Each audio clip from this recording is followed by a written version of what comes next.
what are the pros and cons to independent publishers versus self-publishing? Who do you want to ask? I'll start with William. William, okay. And move down the background. Okay.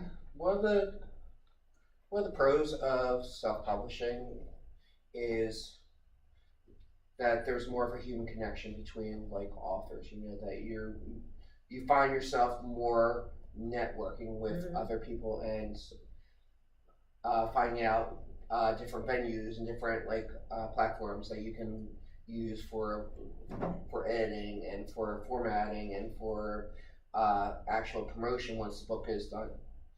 One of the cons I ran into very quickly once I published the book, that I was very familiar with the manager at my local Barnes & Noble, and she made, when I was writing the book, she made all these promises. Oh, well, we'll definitely have an offer day, you know, we'll definitely have your book on the shelf for her. And then when I actually approached her, she said, oh, well, you have to speak to the marketing person in New York, you know, who does the buying, you know. And once I spoke to her, she's like, oh, you did Amazon? Oh, I'm sorry. Shut up. And there are certain doors that unfortunately you can't really open if you're a self-publisher. You know that you get more reviews. If you do traditionally publishing, you get more venues. You get more publicity, you know, but it's worth the journey. It's worth the journey of being an independent publisher, because you know you find things and find bookstores and find people that you would never met if you're like a Stephen King or an Anne Rice. Okay. Loretta? Well, as I mentioned before, the initial outlay was a cost that was borne by UNCIAL for putting the book out, and that is a big advantage. On the flip side of that, I've talked to a lot of people who jumped ship from traditional publishers and decided to self-publish because the money is better. You get to keep, for every book you sell, you get to keep quite a bit more. So that's, if you are sort of have made a bit of a name for yourself, especially, and people are looking for your books, that is a big advantage. Some of the traditional publishing advantages are sort of eroding. You mentioned about reviews, and as part of my contract, they said they would submit my book to reviewers' copies to at least 3 sources, which is great. But my publisher, who's very candid, said it's a long shot that anybody is going to go with it, that anybody's actually going to publish a review. I was very, very fortunate to get one, and it's on Amazon. It was an absolute Valentine, and I wound up being the magazine's new book of the month. And that would not have happened. It was of the 7 books that they reviewed that were 4 stars or above, 4.5 or 5, they put it out to the readers to vote on those 7 books, which one sounded the most interesting. And I was fortunate enough to get 87% of the vote. I said to my husband, don't these other writers have any friends? But none of that would have happened. None of that would have happened if I were trying to self-publish, because they just don't get the same attention. But the other thing is the promotional aspect. You're going to promote whether you self-publish, traditional publish.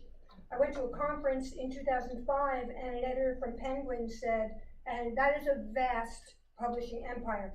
Do you know how many people they have on promotion, their promotion department? 1. And that is for the Dean Koontz, the Danielle Steele, the John Grisham, who have a lot of promotion in their contract. So I'd say it's a bit of a push. I have to ask you, Loretta, what was the magazine name there? Long and Short Reviews. Okay, I used In Detail because that was an independent writers online magazine too. And fortunately for me, because I self-published, they just said, hey, send us I figured I'd just throw it in there, see if somebody would review it. Fortunately, they did. And it was a fabulous review, again, almost like a Valentine. I was like, oh, somebody loves me. And In Detail magazine did, at the end of their year, all the submissions that they've had for 2017, if the review was 4 stars or more, you were up for nomination for a Roan Award. Now, a Roan Award is strictly through Into magazine, and they do a writers' conference out in Burbank or whatever once a year, and if you win, you have to fly out there, and it's a whole lot of hoopla. But it was just a simple fact that I said, I got nominated for something, this is great, and I leveraged it, absolutely. Like, you know what? Nobody may know what a Roan Award is, but it's a real thing. Yeah. And I've been nominated for a real thing. Go me. And so that kind of aspect of self-publishing was not prohibited to me, like, like you said, the kind of attention that they have for large publishing houses for marketing is very slim. My girlfriend writes for Ogden Press, which is the same press that puts out Mother Earth News magazine and does a lot of DIY, self-help, natural living, organic gardening type magazines and books. And her agent doesn't do a dang thing, but she goes and promotes herself. And she did it so well that now she's one of the major speakers on the Mother Earth News Fair, which tours the country. And she's actually making money at it. Like, she's like, wow, I actually have to put this on my tax return this year. Wow. So it's something. So stuff like that is what really makes me kind of love the self-published avenue, because you can make it as big or as small as you want. It is not a one-size-fits-all, but you get to pick your size. And so that allows me, do I want to do this full-time? Maybe. Do I want to put a lot of energy into it for short periods of time and then back off for a while because my life, something else is happening in my life. So it doesn't become intrusive to my life. And sometimes you have to do that. Like the guy that wrote Silver Linings Playbook, he quit his job, moved away, and it worked out for him. I'm a realist, and so that may not work out for me. And I'll just let the chips fall where they may. If somebody picks it up and goes, oh my God, I have to make a movie of this, I'll take the check. I'm fine with that, but I'm not expecting that. And so, again, it's kind of control over your universe. It's what works for me. Sure. I think, like you said, getting an award, that's so exciting. Like there's a certain level of authenticity or stigma, I think, that is pro and con, that is still lingering around. 25 years ago, you couldn't say, I published my book myself. Somebody'd say, oh, that's vanity. Or the first thing you say is, well, I have a book. And they say, well, who's your agent? Who's your publisher? Oh, you published it yourself? Oh, Vanity Press. And, I do know a few folks who still have cases sitting in their garage. They spent thousands of dollars. So you have to almost explain, who you are and what you do, which is a great thing. You're promoting, you're flipping it at the same time. I do like having a traditional press, having other venues, multiple venues, where you can say, this is a legitimate thing that I do. Here's the one good thing. Here, I'm also doing this or that. And you get to be able to explain what's what. Because layman people don't understand the difference between. Now, there is vanity, but who's going to use vanity? It's probably the worst thing you could do. You're able to explain, well, here's what I am on Amazon. Here's instantly where I am. Here's where you can find me. Because there used to be, you're not a writer or you have an agent and you're with it's not even the big 6 anymore, it's the big 5. There's so many, like you say, you can customize it. There's so many venues in between now where you can say, here's my spot, this is what I do, here's where you can find me. And some people don't know enough about it, and well, then who cares, move along. And other people are like, well, then I want to know more. Where can I find you? And so it's nice to be able to have the name, the brand, the resource. How many other traditions published? It's an indie author event, woman. How did you get here? It's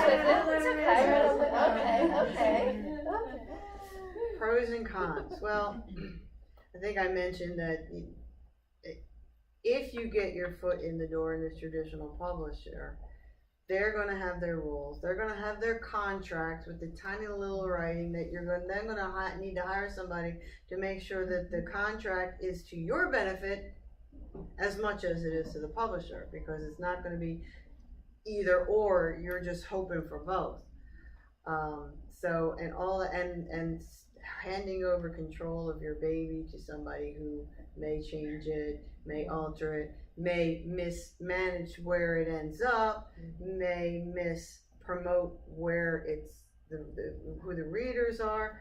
There's just so many things beyond your control. And with the self-publishing, again, it never goes out of print. When you die, your royalties can go to a family member if you want. Having that autistic autonomy was at least important to me. The marketing part is so much more complicated than any author might expect it to be, but you pace yourself, you learn as you go, and you need to step back from time to time. Life gets in the way. You have family, you have holidays, you have other things to do. You know, and the laundry's always there, sitting, lurking in the hamper. So, you know, it's whatever works for you. It's an option for many people. And I think I was explaining to my dad, I says, if this is the number of people who have written a book that truly feel that it's worthy of being published, this is the number of people who actually get into one of the big five. So what do you do with all these other authors? You need an outlet for them. And the more and more there are of us, the more and more acceptable it is that this is the new normal, not this. So, and there's this dichotomy of the industry where everybody wants to be with the five big traditionals because, again, the prestige, the fact that, you know, now I can say I'm an author, I'm a real author, I get on these lists, I can win the award, but it's leaving a whole lot of other people wanting. And, you know, I'm in good company. You know, could I add on to that? You know, like we're in a lot of the writers groups with several of the women who are published by like Harlequin and everything, and they talk about how restrictive that contract is. By, you know, X amount of chapter or page, there has to be kiss or romance, the breakup. I mean, down to they really itemize it, that what's fitting into their lines. And I think what hurt publishing is a lot of this big five were so far behind in saying, hey, now it's time to have an e-publishing line. Now it's time for us to have, you know, our Amazon Kindle shop. You know, because they had such a stranglehold, they wanted to keep on to those restrictions. And a lot of the authors that we know, Terry said, I can't wait to buy my books back, where I can put them up on Amazon and have my control of them finally.